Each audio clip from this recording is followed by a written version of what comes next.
welcome back, everyone, to Sasquatch Outpost podcast. And we've got a great show lined up for you tonight, an awesome guest, and some preview stuff that we're going to be doing for a second here. But I'm glad you guys are here. If you've never subscribed, please hit the subscription button and the bell. We'd love to have you join us.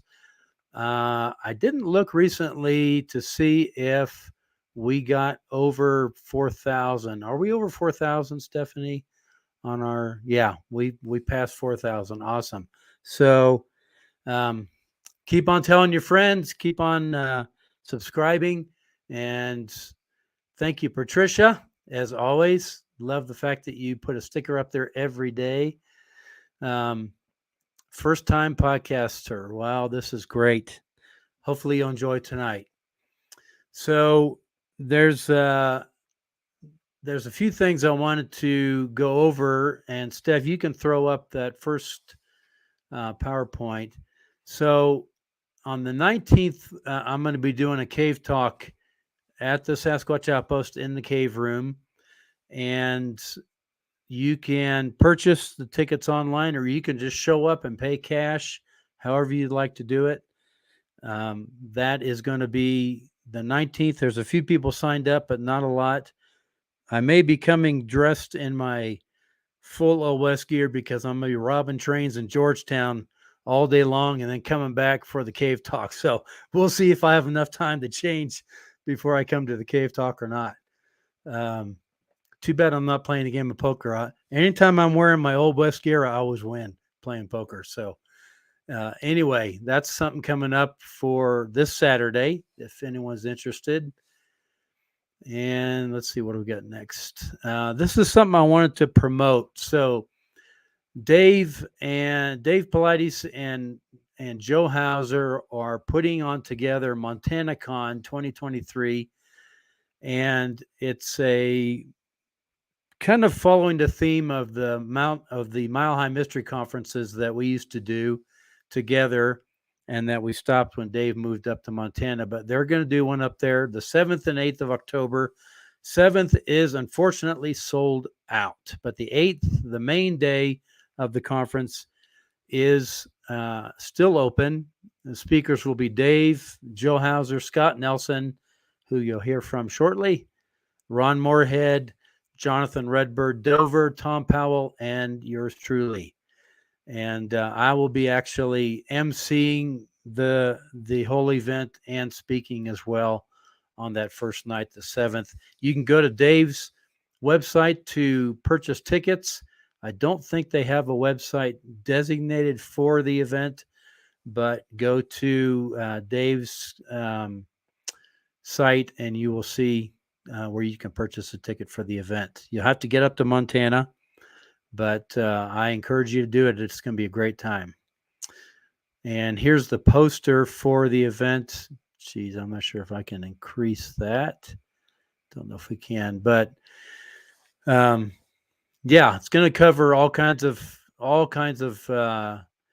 topics: Bigfoot, UFOs, missing people, strange and wonderful and bizarre, all together over a weekend. So please do check into that. And if you can make it up to Montana and take a few day vacation, love to see you up there.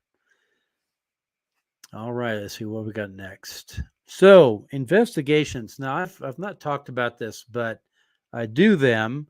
I just haven't mentioned it here. But if you feel like you've seen a Sasquatch, or you suspect you might have Sasquatch on your property, and you would like someone to come check it out, I'm happy to do that, depending on where you live. If you live in Canada, I'm probably not going to come help you out. But most places in Colorado that I can get to easily, if it seems like it's something that's worth checking out, I would just charge mileage, and if any kind of honorarium, I would leave up to your discretion.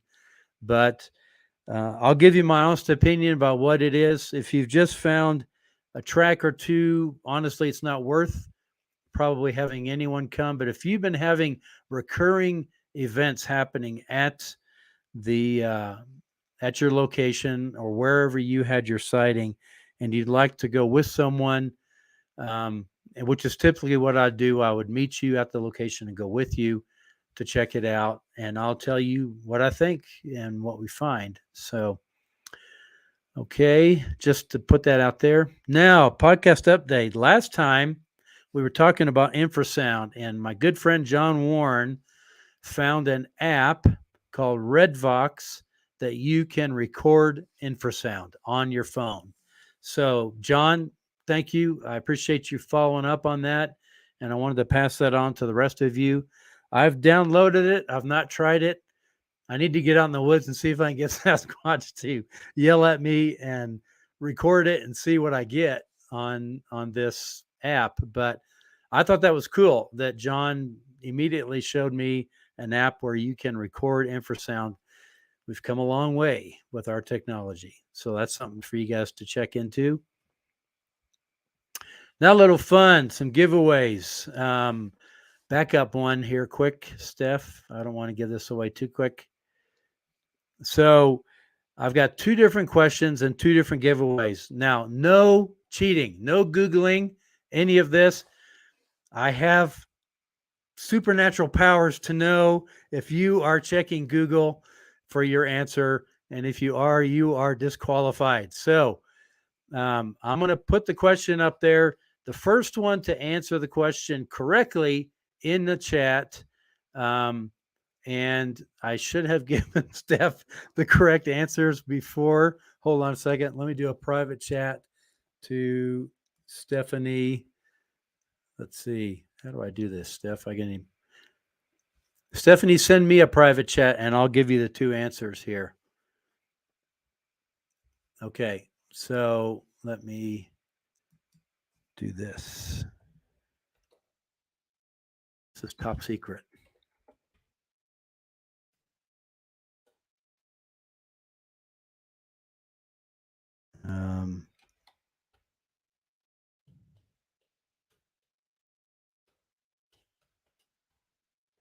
Okay. So there's the 2 answers to the 2 questions. So are we good? All right. So Steph, the first one you see answer each of those questions correctly wins the prize that is shown from the Sasquatch Outpost. So, all right, go to the first one. Let's see what we get. We believe that Sasquatch is A, carnivore, B, a vegetarian, C, an omnivore.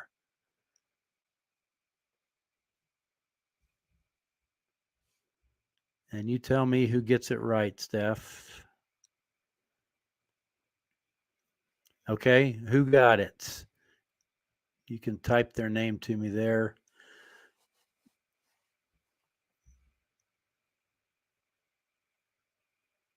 Whoever got it first. I'm sure more than one got it. Jennifer Arnold. All right. Well, you get a knife. If you like knives, you get a Sasquatch Outpost knife. If not, you can give it to someone else who would enjoy that. All right. Way to go, Jennifer. Okay. Next question. What is the name of the author who wrote the book Voices in the Wilderness? No cheating.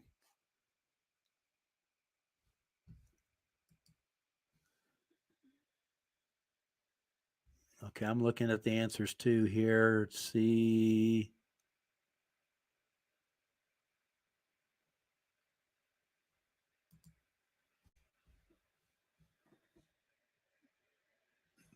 Was it Doug who got it first? Doug. All right. Ron Moorhead, correct. So, Doug, we will send you one of these mugs with this Sasquatch. That's one of my creations on it. Way to go. I can see everybody else is now typing quickly. Ron Moorhead, Ron Moorhead, Ron Moorhead. It was too easy. I'm going to come up with some tougher questions next time that are going to test your Sasquatch knowledge. But this was just for fun to do something and give away some free gifts. So Jennifer and Doug, we'll get those out to you right away. And thanks for playing that game. So let me think. Is there anything else? I had a video I wish I could have gotten it to play. I was out this morning. I went out to my gifting site, and I was by myself. Wayne is in California, and I'm going to be talking about this at the Cave Talk, so I'm not going to give too much away. There's a lot I want to talk about that happened today at the Cave Talk. But one thing I did notice is I was walking along the trail. I saw the roots of a tree kind of sticking up on the trail, and then the rest of the tree was down the hill. The roots were clean. So I walked up. The tree's probably, I would say, 30 feet long. That's a big tree. And the roots were completely clean. Not like it had just been, pulled out of the ground. And so I started looking around. There was no hole anywhere. I looked nearby. I looked up the hill. I looked probably 20, 30 yards away. There was nowhere where that tree came from. So something had pulled that tree out of the ground from somewhere and thrown it down over the trail. It's just one of these weird things you find. And I'm like, okay, where did this tree come from? I cannot find a hole anywhere. You would have thought it was right there, that it had just fallen over. Nope. That thing was hooked over that hill by something, and something with a lot of strength. Really strange. And the fact that the roots were all clean, there was hardly any dirt on the roots at all. So weirdness, high strangeness. Some other things happened that I'm going to reserve for Saturday night. So come on down and watch. So let me get something up here real quick. And so my guest is a good friend, Scott Nelson. Many of you, I'm sure, are familiar with Scott. Scott is one of the few two-time graduates of the Defense Language Institute.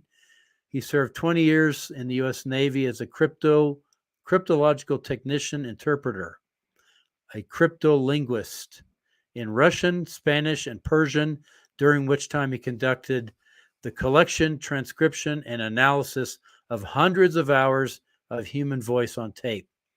After retiring from the Navy, Scott spent 20 years teaching at Wentworth Military College and another 3 years at Missouri Military Academy as chair of the Philosophy and Language Department.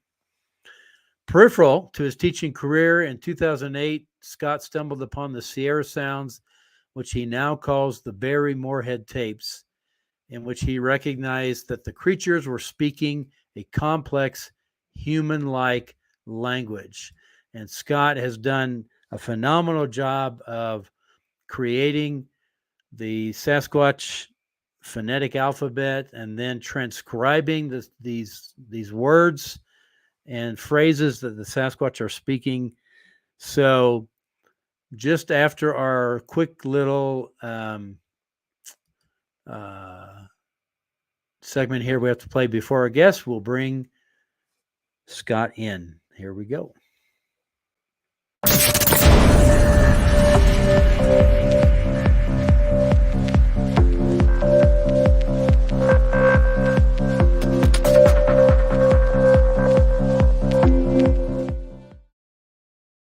Scott, welcome. Thank you for having me.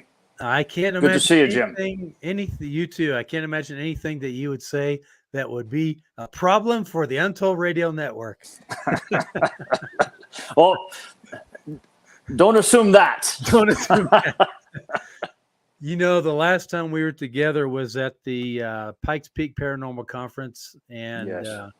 Scott and I tried to do an interview in my hotel room, and we got about halfway through the interview and the internet just cut.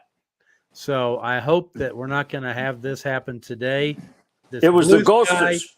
It was the ghosts in that hotel. It was the ghosts in that hotel for sure. There are ghosts in that hotel.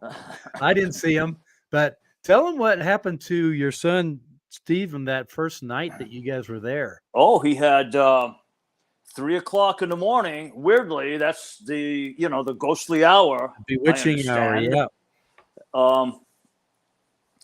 He got, for the first time in his life, he got like the night terrors, where he felt something on his chest, was pushing down on his chest, and he was kind of paralyzed, right? He felt paralyzed, could barely breathe, and then something moved down, grabbed his feet, and pulled them off the bed. Oh my gosh! Yeah, and that's when he was finally woke me up. I slept through the whole thing on the other bed. Oh man! So yeah, that made a sleepless night for me the next night, because I was waiting for something weird to happen. Sure, but nothing happened the second night. No. Jeez. No, that'd be scary. If that had happened to me, I think I would have jumped up and said everything I could think, every religious incantation to try to get him out of my room. But no, that was scary. So we were there. It was a good time. We had some good time together, over meals and things. We had a lot of fun. And so this was an opportunity today to have Scott back. You went to a conference in New Mexico. Yeah, Doug Coho has been a good friend and longtime follower of our podcast. He and his brothers actually came to a conference he had a few years ago. So anyway, so here's where we started our interview when we were in Cripple Creek that I wanted to start again. So tell us how you met Ron. And then I want to talk a little bit about one of the trips you took up into the mountains with Ron in particular, where some pretty dramatic things happened. How did you meet Ron? Well, I met him face to face after having received the tapes from him. I discovered the sounds quite by accident with my son, and it prompted me to do some detective work to find out who had recorded these tapes. Oh, okay. That's how thanks to one BFRO member, they alerted me to who Ron was. Then I got him on the phone, and after about half an hour of trying to convince him that I was a legitimate guy, because he'd been bothered by a lot of kooks. Oh, sure. Sure. I believe that. So after about a half an hour, he said, "Hey, I'll send the tapes to you." And within 2 days, he had them. I had them in my hands. That's when I spent 4 months transcribing them. While doing so, I put together the Sasquatch phonetic alphabet, which we've talked about. Yeah. And then I went out. I drove out to California and met Ron Moorhead and Al Berry face to face. And what year would this have been that you met them? That would have been 2008. Okay. And so how long after that did Ron invite you to go up to the camp with him? About a year and a half, a couple years. And was your goal to do more recording? Was that the hope? Well, yes, of course. I mean, we took Ron had a video camera that he always took up there, and I took up some state-of-the-art recording devices, but they were strangely, what happens when you're up there, when you know that they're around, you can actually feel them. And when you know that they're around, your devices don't work. You can watch. We watched my recorder and Ron's video recorder the first couple times we went up there, and when we knew they were there, you would turn them on and you could see the battery indicator. You could actually watch it go. Ooh, wow!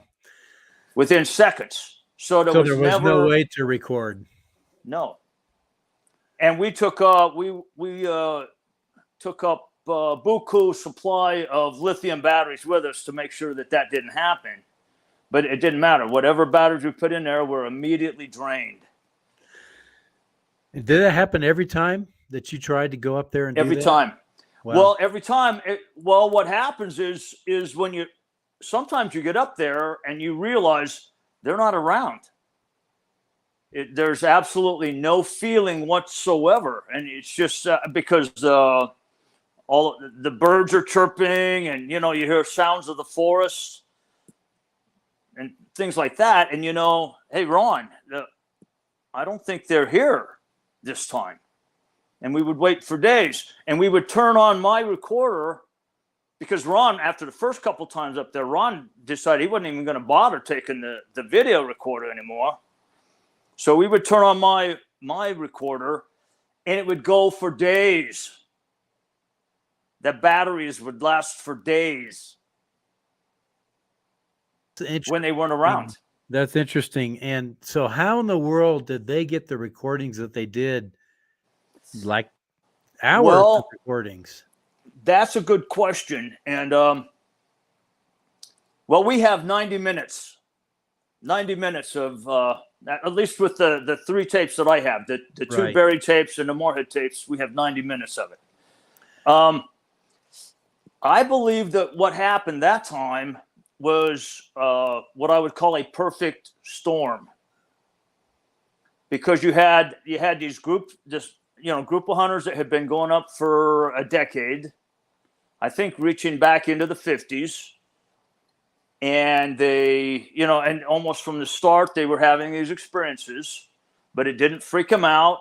The hunters didn't get freaked out and run down the mountain like I would have, right? Yeah. And they were hunters, and so they would bag their deer and gut the deer, and they would leave the innards right there where the deer was gutted. And then they would notice later that the innards are gone. And, most Bigfoot researchers understand that for some reason, deer innards seem to be a delicacy for them or something. Yeah.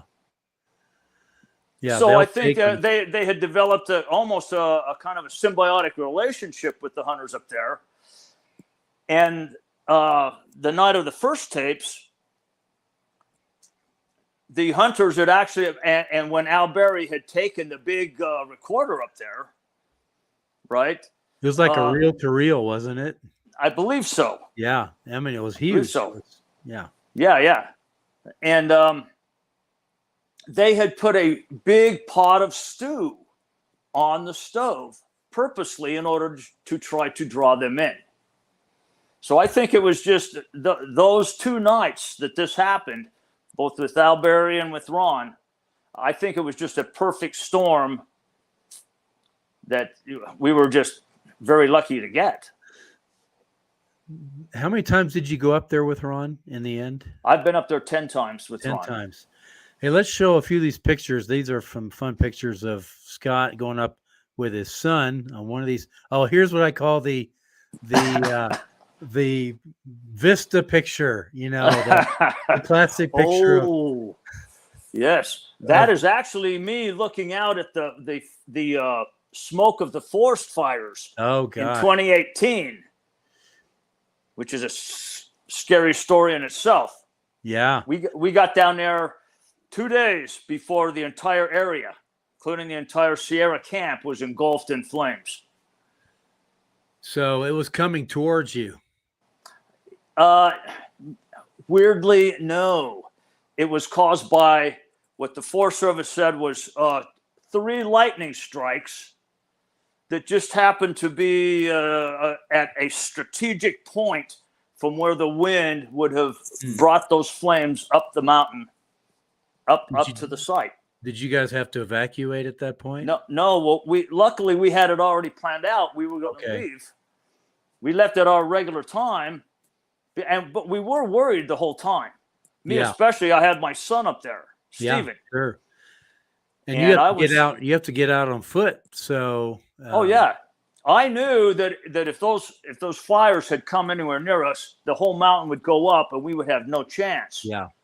Of course, Steven, he's like, "No, Dad, we'll just run down." We'll just run down the mountain. I said, no, Stephen, we won't. How far was that down? Oh, How long it's is the hike? I don't know exactly the footage up there. I know we're at almost at 11,000 feet up there. So how long would And it take you normally to hike it in or out? Oh, a full day. Full day. Okay. A full day. So yeah. we we usually would start on our way up. We would usually start at about 4 or 5 in the morning, and we would get up there about 2 o'clock, 3 o'clock in the afternoon. Well, let's look at the other pictures here. There's a good one of him and his son. That's me and Stephen. Yep. Very close to one of our camps. Yeah. Yep. And then one with someone you guys may recognize. Yeah. Oh, yeah. That's very Dave. Close friend of mine for many, many years. Yep. So Dave went up there. That was up there. We were up. That was when we were shooting Dave's movie. Okay. I can see smoke in the background still. Oh, yeah. Yeah, it was smoky the whole time. Yeah, but there weren't fire. That was blowing in from, very far away. Yeah. Okay. So when you guys went up, and I don't remember if it was your first, trip up that you guys had the problems where Ron had the horse wrecks and things. Was that the first time you went? That was the first time we tried. Okay. To go up. We never trip, 'cause this was an incredible trip. Well, I'll give you the short version. We tried to make it up there, and something was not allowing the horses to go. Something was. We never saw any Sasquatch or anything like that, but something was keeping the horses from moving forward when we got to specific areas. And you had your horses you were riding, and I assume you had pack horses? We both were on our own horse that belonged to Ron, and then the pack horse also belonged to Ron. Okay. The first time the horse, Ron was the one carrying or pulling the pack horse. Pulling the pack horse. And so he was the one that went down the mountain. So what happened? Were you on like a shelf trail or something? No, the mountain's like this. Right. The mountain's like this. It's all switchbacks. Oh, okay. Very, very steep switchbacks for miles and miles and miles. And at one time, the first time, something spooked the pack horse, and it just took off down the mountain, carrying Ron and his horse with him. Wow. So thank God I had the good horse. His name was Mo. I'll never forget him because I believe he saved my life a couple times that day. Because he was sturdy as could be. While Ron, and I'm sitting there watching Ron tumble down the mountain. And were the horses tumbling too? Yes. Well, the pack horse took off running down, which pulled Ron, and Ron and his horse were tumbling together. That was the first time it happened. Wow. Then, so I stopped and waited for Ron, and we were hollering at each other and back and forth. And it took Ron a good hour to collect as much of our gear as possible and our food, and to get the horses back up there. I mean, you must have thought he was dead, perhaps. Well, it gets worse. Okay. Yes, I thought, but he let me know right away from down there. I couldn't see him, but he let me know, "Are you okay?" "Yes, I'm okay." Right? "Just wait for me there." That kind of stuff. Wow. For an hour, over an hour. Finally, he gets back up there, and that's the first time I said, "Ron, maybe we should cut our losses and go back down." And Ron says, "No, we've invested too much time and money into this, and we're not going down." So we continued on. So we didn't get very much farther than it happened again. And Ron goes tumbling down, right? This time he was able to sort of jump off, but both times he got terribly bruised ribs, broken ribs, and what we thought was a broken wrist. But he's a tough guy. So the second time he did the same thing, and I kept my horse. Actually, this is the time he said, just go up to, there's a name of the place, but he doesn't like me talking about the name because it alerts everybody to where it is. Sure. He said, just go up to this place and wait for me there, and I'll be up there, as soon as I get up there. Well, I took Mo up to where it kind of levels off on the top of the ridge, and there was a rock there that I now, whenever we go back up, since that time, I call the Mo Rock. I named it after the horse. And at that rock, and I'm, Ron, I don't know how far Ron is behind me. And suddenly Mo freezes. We're just coming along the trail, and suddenly he freezes. And I try to spur him a little bit, I'm not wearing spurs, but you know what I mean. Sure. But he won't move, and he's got his head concentrated on one clump of trees, maybe 30, 40 yards away. And he would not move. He wouldn't go backwards. He wouldn't move forward. So I got off and I tried to pull him. He wouldn't go. I tried to turn him and he wouldn't go. And I tried to push him. I tried to push him off the trail, up or down. He would not move for a number of minutes. I mean, it seemed like forever, but it was probably, 2 or 3 minutes. And then all of a sudden, finally, I sat down on that Mo rock, and I thought, I'm going to take off my riding boots because I didn't know what I was going to do. And I put on my hiking boots. And after a few minutes, suddenly, he was like one of them old toys we used to have when we were kids, that you push the bottom and all of the joints come loose, and then you let it go. And then yeah, I know exactly what you're talking about. They go, brrr, then they stand. Maybe we're dating ourselves, but it was like that because suddenly I got my hiking boots on, and suddenly, boom. He was totally relaxed. It was as if he was let out of some kind of a trance or something. And I was able to turn him back around, and I did that, and I went all the way back down to where, past these rocks that later almost killed Ron. But I got back down to where I could wait for Ron, and there he was coming up the trail. And these are Ron's horses. He knows these horses. Ron's horses. So these are Ron's, yes. They were acting really strange, I'm sure. Yes. But it's interesting when you were standing there with Mo. He was just frozen, looking in one direction. He wouldn't move. Right. He wouldn't step forward. He wouldn't step back. Nope. Wow. That's interesting. And then the third time is when I thought Ron died. And I always claimed that I saved his life. Okay. Oh, he fell a third time. Now, yes. Oh, my God. Often I say this in jest. But we no sooner got ready to go back up again, and I was leading the way up through these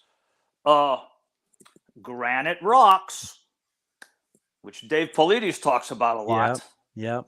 And we were going through these granite rocks, and Ron is hollering at me, "Don't let Mo stop. Make sure he keeps going." And we were, kind of loping up these rocks because it's still such a steep thing. And Ron's yelling at me, don't let Mo stop. Don't let him stop because it'll spook my horse. Well, we get about halfway up these rocks and Mo freezes again. Oh, gosh. And stops right in the middle of this incline of rocks. Not clear up where I had him before at the Mo rock. But this caused Ron's,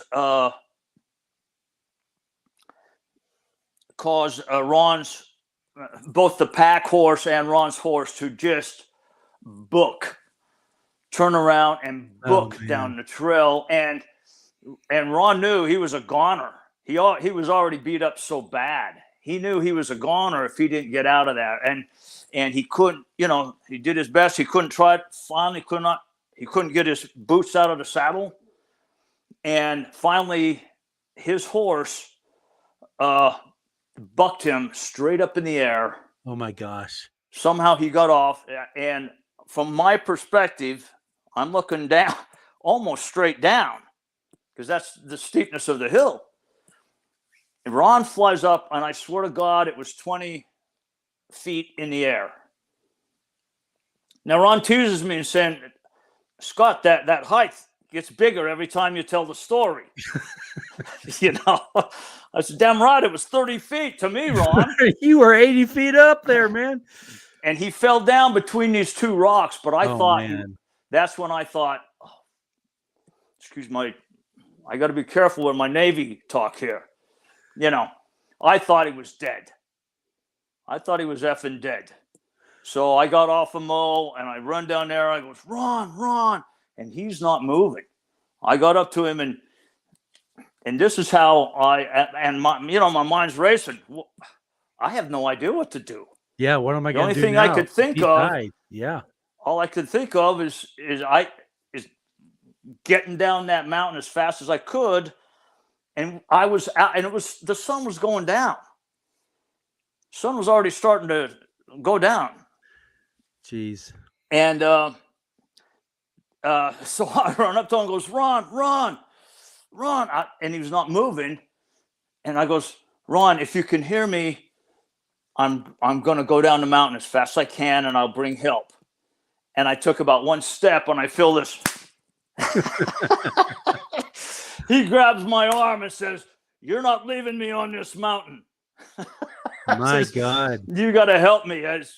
So that's how I claim that I saved his life, by telling him I was going to run down the mountain and leave him up there. So that he had to get up. Yeah. So I actually took his riding boots off, put his hiking boots on him, packed that stuff up as much as I could. The horses were gone. Oh, I was just going to say, where are the horses? Yeah. They're down. They're gone. They were down on, much farther down on the, and one of them was all the way to the bottom by the time we found her.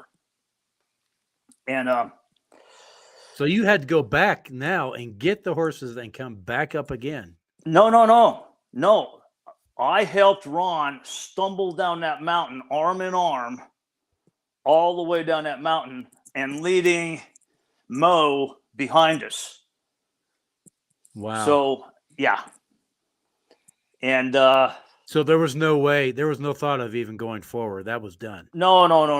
It was already getting dark. We were still miles and miles away. Because once you get up these switchbacks, you're only halfway. Oh, wow. Then you got to go laterally on the top of the ridge until you get to the Sierra camp. And didn't he and the hunters used to go up on horseback all the time? Oh, yeah. Oh, interesting. Yes. Interesting. I don't know how many of them, tried to carry pack horses up there. Right. Oh, I'm sure they did. But plus what we ended up doing after this, for the most part, is renting some mule skinners to take us up there. Okay. Now, I never rode the mules. Me and Steven never rode the mules. We always hiked up. But Ron would always go with the mule skinners, riding a horse up there. Okay. But that's a whole different thing. But he never had a repeat of that day. No, not afterwards. Oh, wow. A lot of other weird and scary stuff happened to him, but not life-threatening. Right. Might have scared him to death, but not injury. So in those 3 horse wrecks, what were his injuries? Oh, his whole body was beaten up. We know he had broken ribs, which if you ever had them, yeah, they're the worst. Yeah. You can't do anything. And then we thought we had his arm in a sling because we thought he had a broken wrist. Wow. Which we found out was just horribly sprained. And then that's just the beginning of before we got out of there. A couple of days later, out of the horse camp. That was when the weird stuff really, started to happen. You hiked back down. You hiked down to find the other horses. Yeah, I wrangled the other horses and got them in the trailer. Oh, okay. And I actually had I've never driven a big truck with a giant horse trailer in the back before, so I had to do it all, with Ron's encouragement. Yeah. But we got back around the ridge to where the horse camp was. Okay. And that's where we stayed. So now you told me about some things that happened. Was it that night that the things happened with the horses? Yes. Yes. Okay. So tell us what happened. This is an incredible story. Well,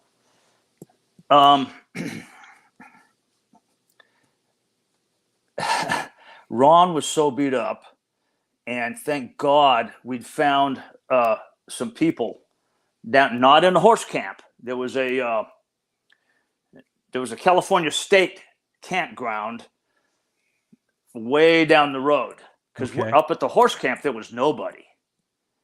Okay, where we stayed that night. Okay, or the next night.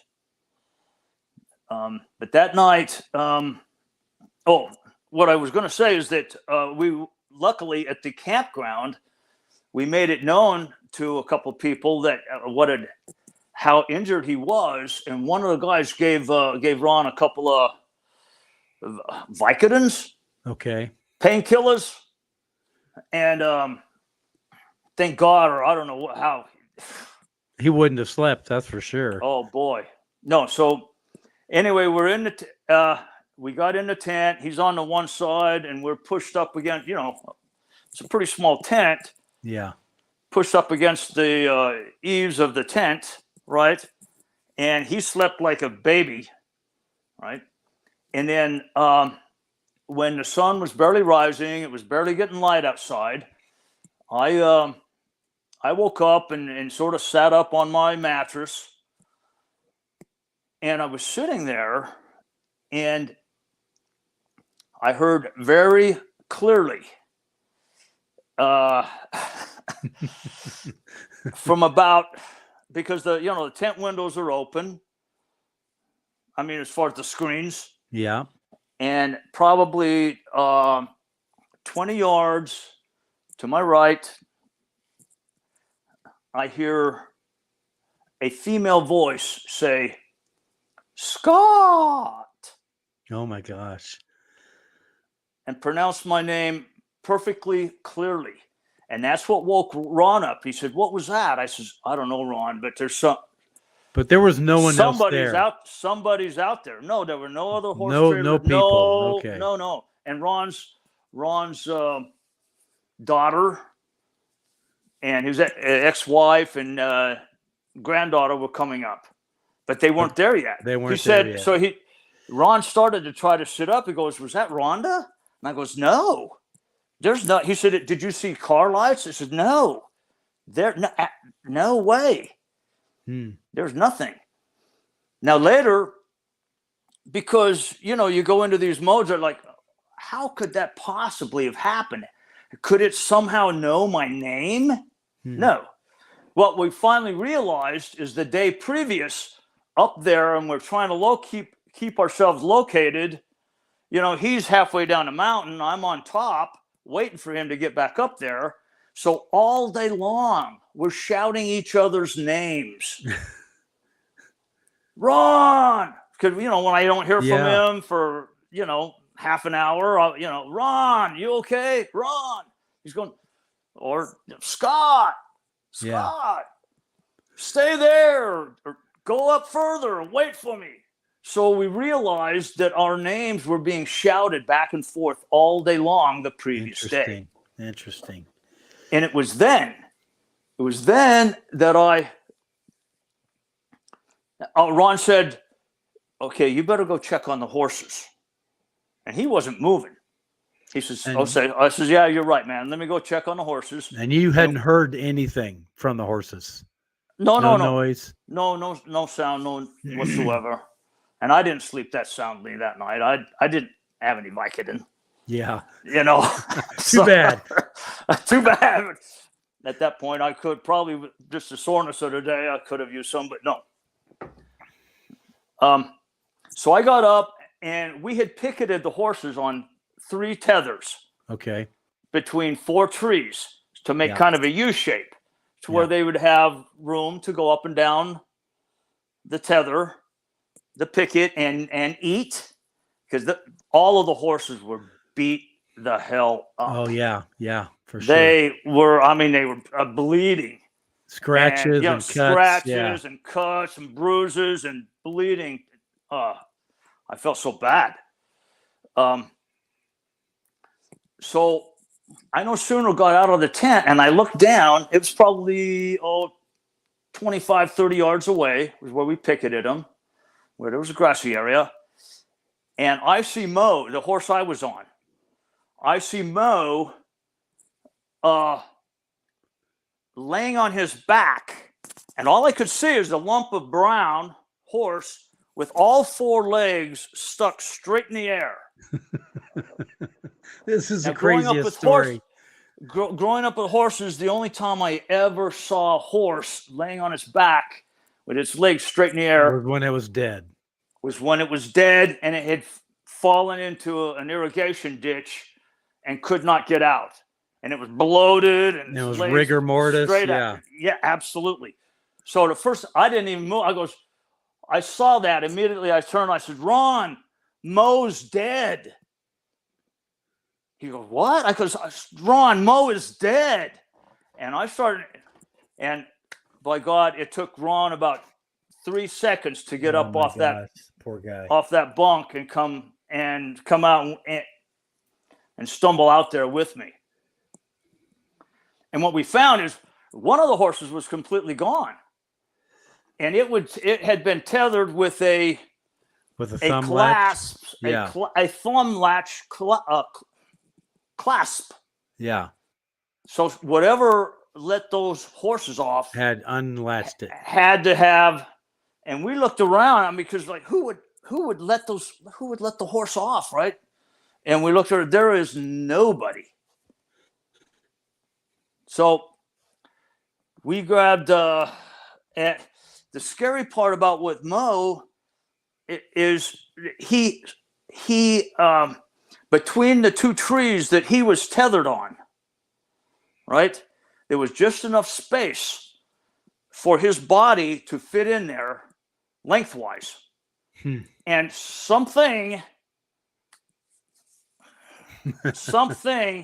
had picked that horse up, turned him upside down, and lodged him in between these 2 trees in such a way. So his butt was up against one and his neck up against the other. But his neck was bent down. Well, again, I thought he was still dead. Yeah. Because he couldn't move. And again, growing up with horses, there's no way that I could believe that this horse could have done that himself. No. Or that somebody could do that and the horse wasn't screaming and just exactly making all kinds of ruckus. Right. So I'm going, Ron grabbed a hold of his bridle, his tether, and I thought he was going to break the horse's neck, but we were both pretty nervous and emotional at the time. And for me, that horse saved my life. Yeah. So Ron jerks that tether out so hard, I thought he was going to break the horse's neck. But Mo pops out from that other tree and stands up and shakes off. Gosh. and gosh, takes a deep breath and acts like nothing had ever happened to him. Nothing happened. Yeah. That's that's bizarre. That's bizarre. And he just gets up and then he was fine. I mean, he walked around and. Well, we left him on at that point. Yeah, we left him on the tether. Did you find the other horse? Yeah. They were not very far off. They were just down in a greener part of the meadow. So this is weird. That was just the first day. Yeah, you hadn't even gotten up. Well, and the strange thing is, Mo had been paralyzed earlier that day already by something. Earlier the day before. Oh, the day before. This was the first morning after. Just frozen. This is the first morning after. Yes. So it makes me wonder if they didn't do the same thing to him again and then pick. I mean, think about that. What did Mo weigh? 1,200, 1,500 pounds? Easily. He was he was actually the biggest of the three horses. God. And pick him up upside down and jam him, and he doesn't make a sound the whole time. Just right. It's amazing. We're gonna move to another topic here. I had to have you tell the story because it's a crazy story. But we were out the last time I took a group out, time before last. We had seen, maybe it's coincidence, we had seen this UFO in the sky that afternoon. Oh. And that night, I got up to go pee, get out of a tent, and one of the horses is off grazing. He's off the line, off the tether. And he's dragging his lead rope. And I thought, okay, how did he get off? So I grab him, bring him back, tied him back up. Now I'm starting to be suspicious. So I go back to bed, wake up about an hour later, look out the window. A different horse is off, but his halter and everything are still attached to the rope. He's off naked, just grazing by himself. I thought, now I know you did not get off of that by yourself. There's no way. Because the halter had even been taken off. The halter had been taken off of him and let him go. Yeah. And so I thought, no. So I look around, I can't see anything. And I say to him out loud, hey, we're trying to get some sleep around here. Would you leave the horses alone? And I go and put him back on, and they didn't do anything else. But I just think they were messing with us. I mean, just totally messing with us. But Ron and I have definitely come to that conclusion that they tease you and they try to mess with your head. I think they have fun with it. Like yelling your name, Scott. I mean, that would freak me out. And there's nobody around. Right. So here's this will be a bit longer podcast. That's fine. If you're good to keep going, I'm good. Scott. So you were sorry. My mistake. Hit something wrong with my mouse. You were working with Ron to try to figure out I don't want to put words in your mouth, but correct me if I'm wrong, to figure out if Sasquatch actually speaks a language or if it's just gibberish, right? No, gibberish implies language. Okay. No, I wasn't trying to figure out anything. I knew immediately. You knew by listening that it was. I knew the very first, even before I received Ron's tapes. I knew that afternoon when I was sitting in my classroom with my son Steven, when I first heard the samurai chatter on the BFRO. We all know what the BFRO is, right? I think it's still there. That samurai chatter. I only had to hear it once, but I heard it once, and I played it again, and I played it again, and I played it again, and to the point where Steven says, "Dad, what are you doing?" I told him right there immediately, Steven, there's language there. And it's not just monkey talk; it's language. No, monkeys can't do this. Yeah, they don't have the apparatus to do it. Stephen said, Dad, what are you talking about? It sounds like apes fighting to me.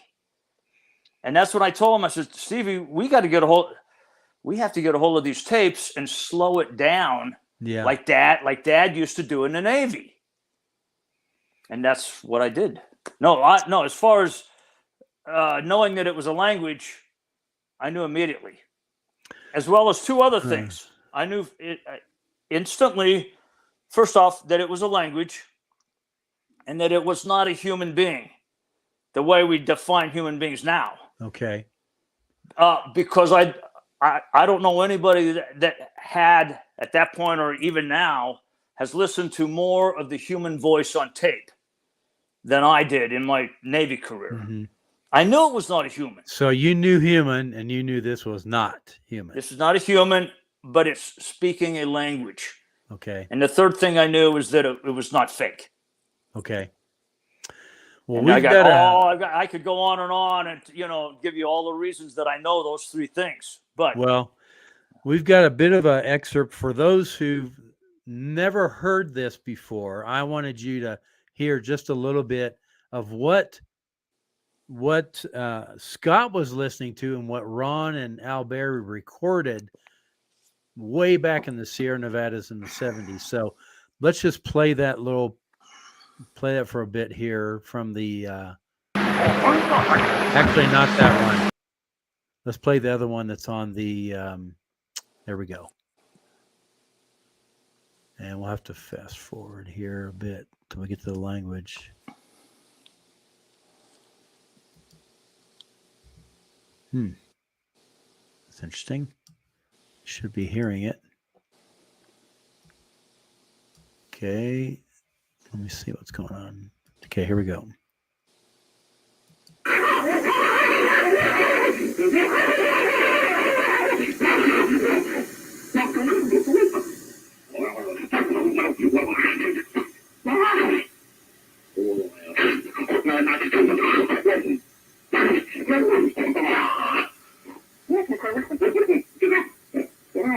Okay, I'm going to move it forward just to give a different. Now, at the beginning of that, it does indeed sound like apes fighting, doesn't it? Yeah, it does. But then they then they slow down a little bit, and you can hear the articulated morphemes. Okay, let's see here what we got. And by the way, I can tell you a couple of that I heard.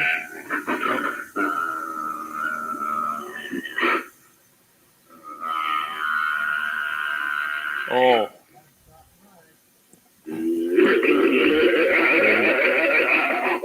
Okay, that's when they get up.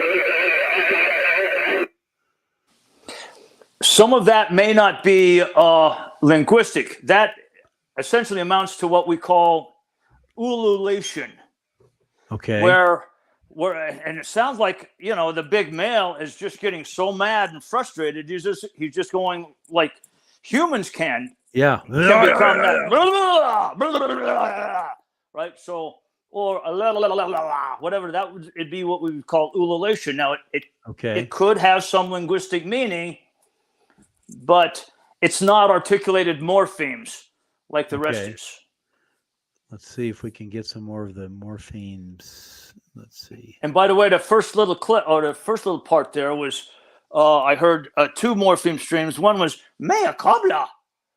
Mea cabla is the female says, and then the male goes vananu, and then later on he repeats that same morpheme stream. He goes vananu wa kalibash.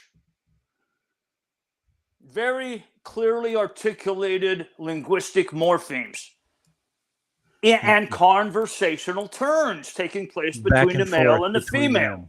Yeah. Yes.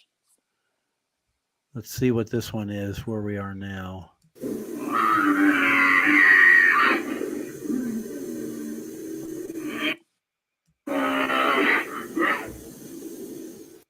trying to get what he's...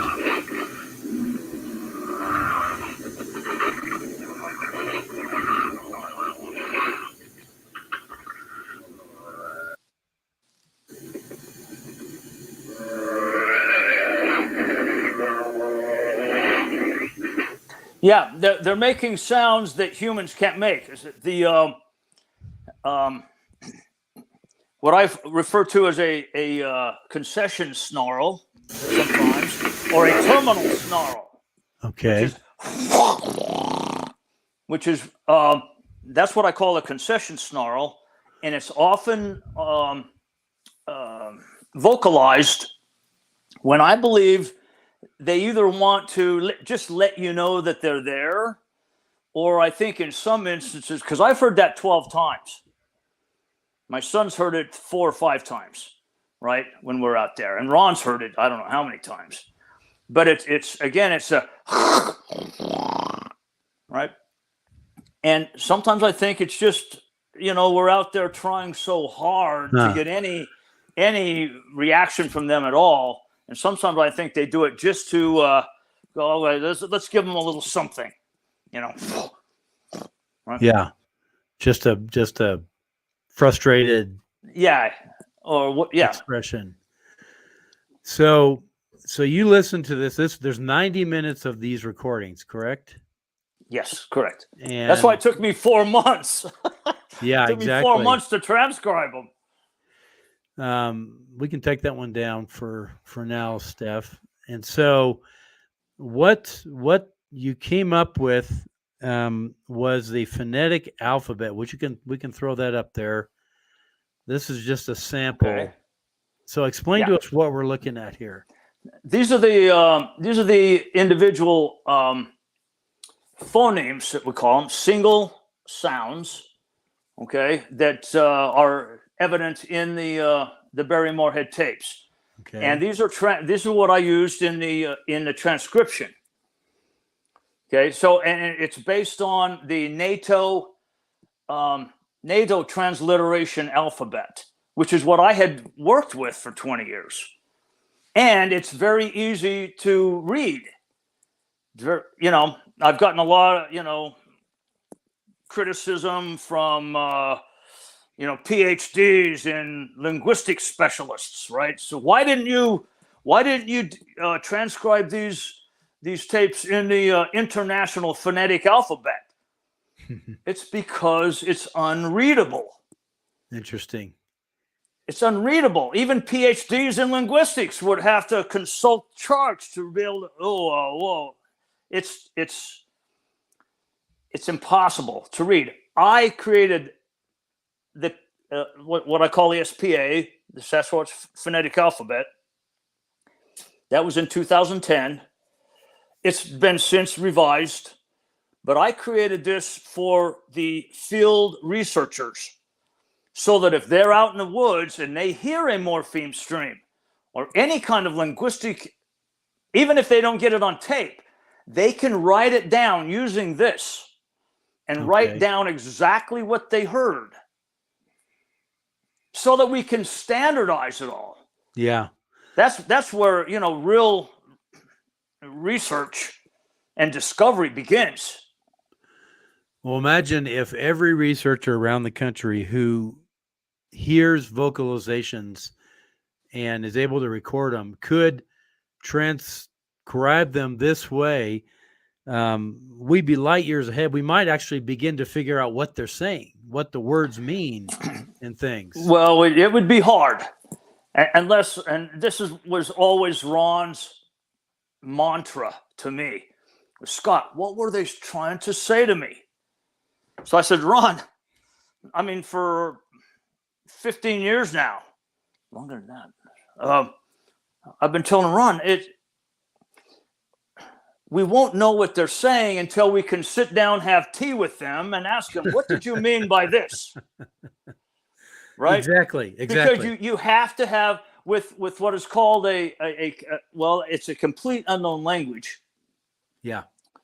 What Willard Quine, the eminent philosopher and linguist, said what we're doing, what this is amounting to do is called radical translation.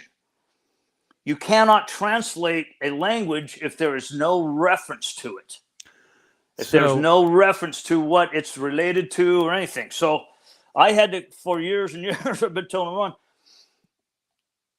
we'll never know until we sit down with them what they were saying. We can't translate it. But it's enough, Ron, to prove that they're speaking a language, because this changes everything. Because no great ape speaks a language. No, they cannot. They can do all kinds of they can do all kinds of the vowels, but they do not have the apparatus to create phonemes like this. Yeah. But whatever these creatures are, they have the exact same apparatus that humans do.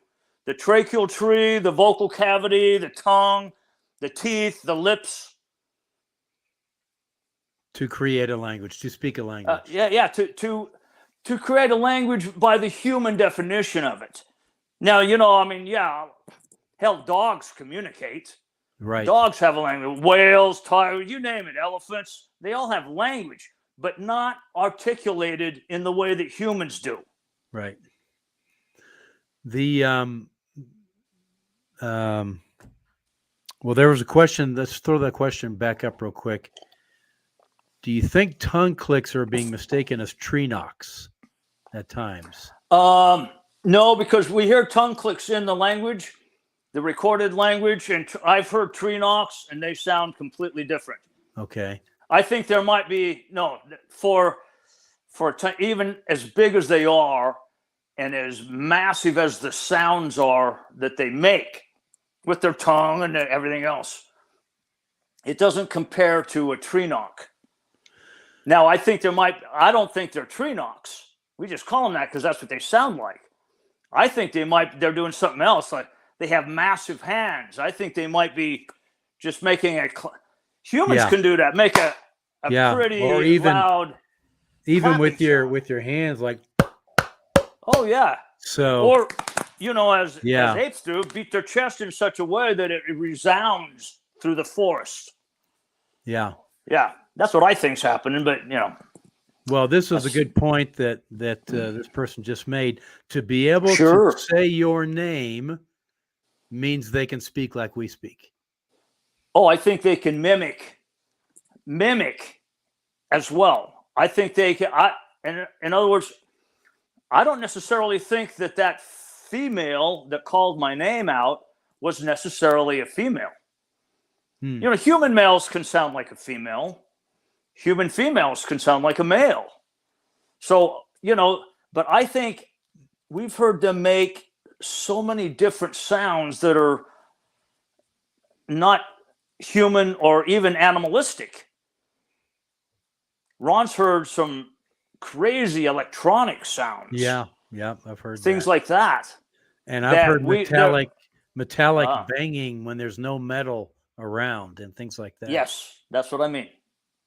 Exactly. I think they are master mimickers, that they can mimic any sound.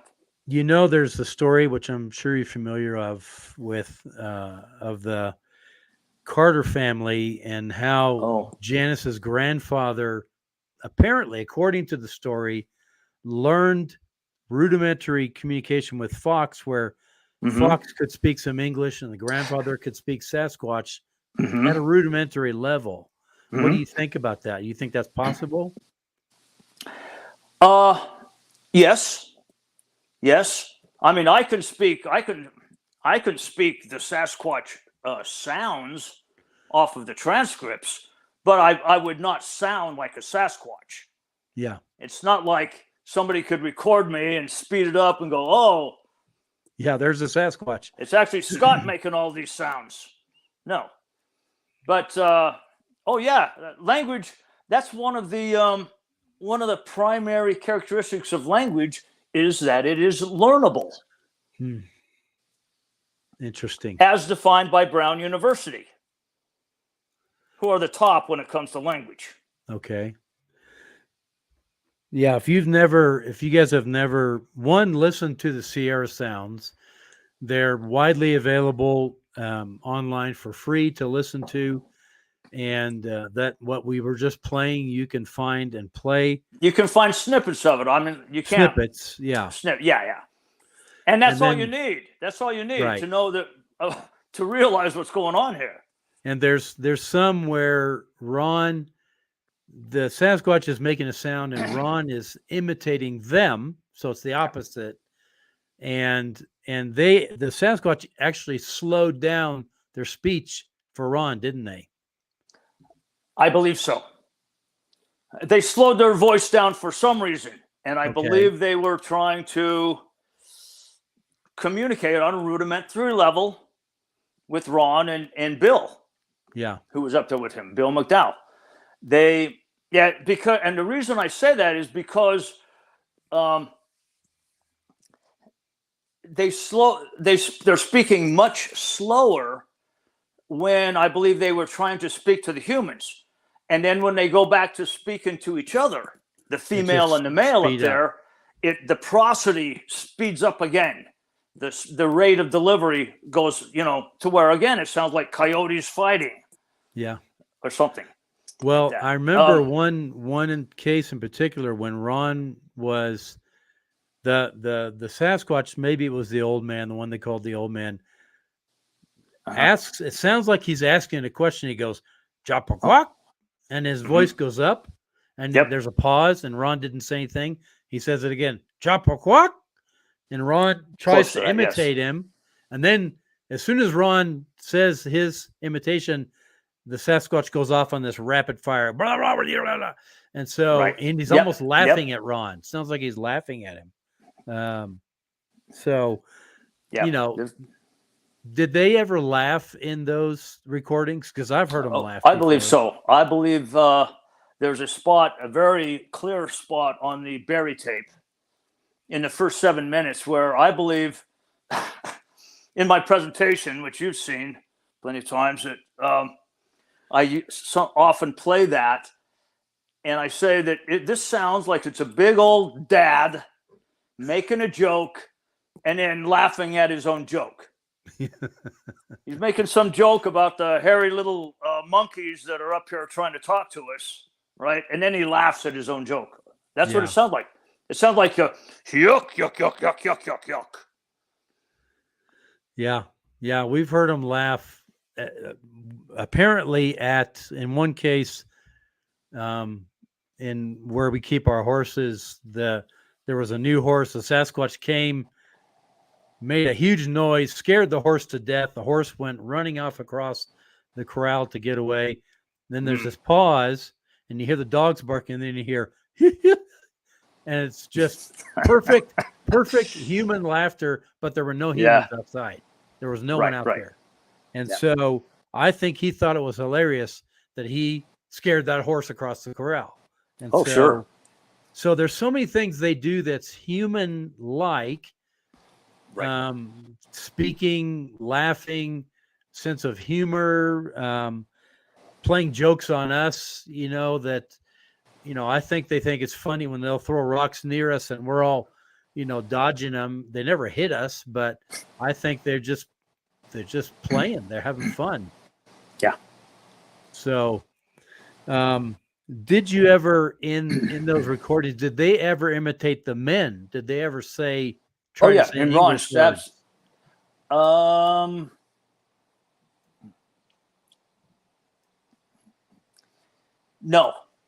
There's no. I get two questions consistently. One is, how do you know it's not mimicry? How do you know they're not just mimicking sounds? Okay. And the other one is, and I can address them both. The other one is, how do you know it's not just gibberish?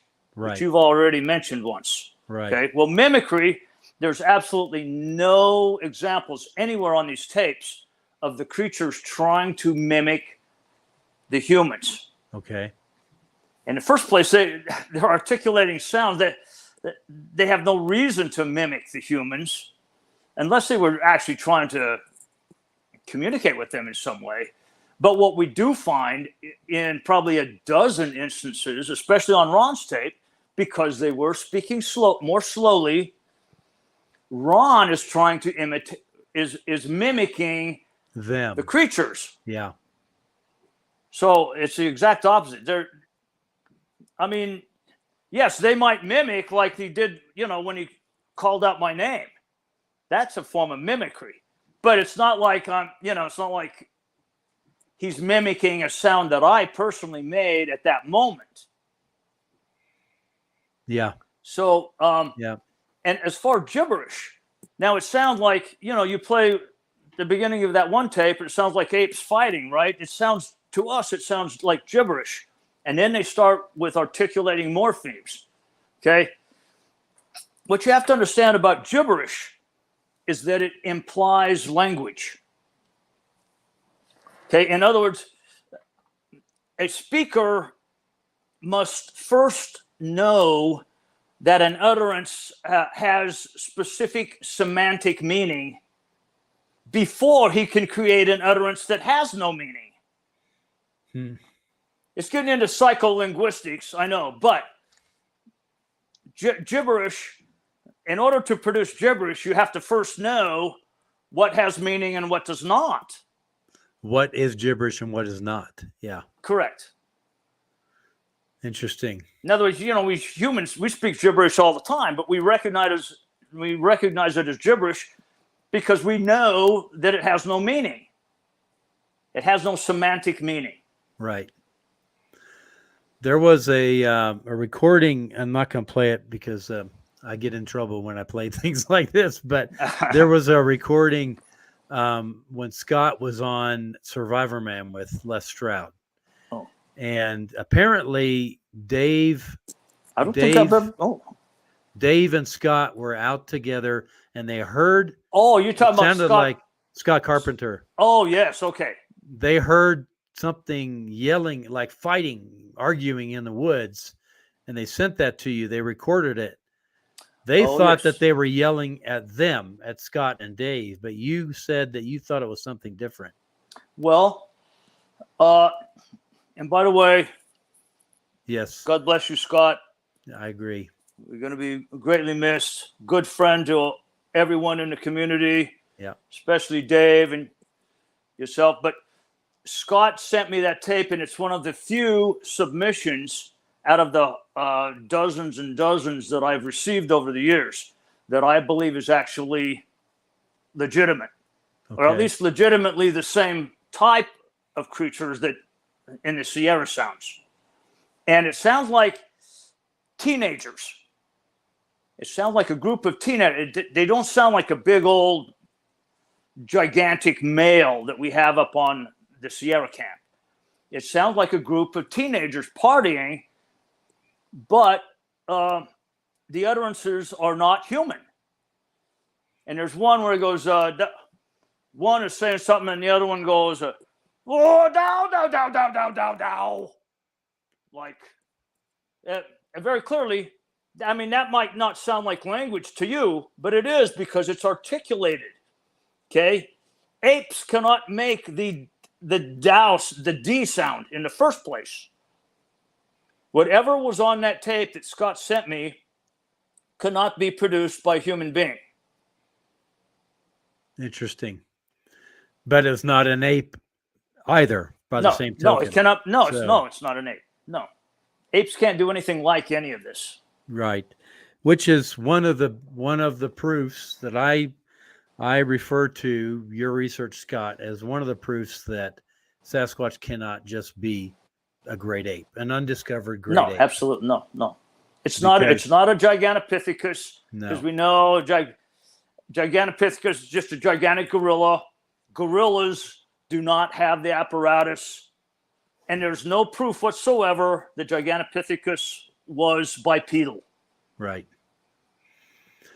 No, it's conjecture, and we're grasping at straws to try and tie those two things together. Yes, and we have a tooth. We have a tooth. And we have a tooth. So, well, this has been fascinating. I don't know, were there any questions here, Steph, that we didn't get to because we were talking that we should try to reply to? Can this language be related to native or indigenous dialects? There we are talking about cognatic language, cognatic expressions, or cognate words. What that cognate means would be a word that is the same in my language as it is in Spanish or Persian. Okay. Like the word computer. It's the same in almost all languages or similar, right? But we have to be very careful with cognates. In the first place, we would need confirmation from the speaker to know what he was actually saying. But also, that was one of the first things I did is I played these tapes for native speakers from everywhere around the world. The first guy that afternoon when I found these tapes, the first guy I took this to, because it was actually called Samurai Chatter on the website. The first guy I took it to was my very best friend, Jerry Masuda, a native Japanese speaker. And he, of course, it shocked him because it actually does sound. He said, first thing he said to me, Scott, that does sound like a very old form of Japanese. I said, well, what are they saying? He says, I can't understand a single word. So what we have to be careful of, everybody I've ever played this for hears cognition in them. You've played for different Native American tribes? I've played it for probably 10, 15 different tribes, clans. And they hear First something Nations of their people. language? They will hear something, or they'll hear something about the inflection, something about specific pronunciation, and they go, "Oh my God!" English speakers, Persian, Russians, again Japanese. I played it for everybody, and everybody hears something. Yeah. Well, what this speaks to is what we call pareidolia. Pareidolia is the ability and function of the human brain to make sense out of something that does not make sense. So the human brain is always trying to find a way to make something, again, make sense that really has no sense. It's like us taking pictures of leaves and saying, there's a Sasquatch right there, and because I can see in the shadows or whatever, but there may not be. It's not just auditory. It's in pareidolia. It goes to everything. Yeah. It goes into all perception. Humans participate in pareidolia. So yes, I absolutely have had many First Nations people say, "My God, he's speaking a language very close to mine." Yeah. However, and which doesn't mean that when we're analyzing it, we must go ahead and make note of those things. Right. We simply cannot come out and make a definitive statement. Right. Well, I think let's see. I appreciate that comment there. Yeah, the story about the horse. The reason I took time to go through that story is because the first time Scott told me, I told Scott, if you were not sitting here telling me this story, I would think this was total BS. That you made this up, but you told it to me, and I believe you're an honest man. So it was just unbelievable, unbelievable. You would have to believe that Ron is also yes, a genius storyteller. No, I know you both. I know you both well enough to know that's not. And by the way, I don't tell that story to the average guy on the street. I only tell it to big people who have had Bigfoot experiences that know that there is more going on here than can possibly meet the eye. Yeah. Yeah. And it's only Bigfoot researchers that really know that. Agreed. Well, Scott, thank you for being with us. Thanks for taking some extra time with us tonight. And as always, thank you for having me. It's a delight to talk to you. I'm so grateful for your knowledge and your training that you have used in this realm to enlighten all of us. I mean, it's just fantastic. So this has been an education. Been an education. And I will look forward to seeing you in Montana. And God willing.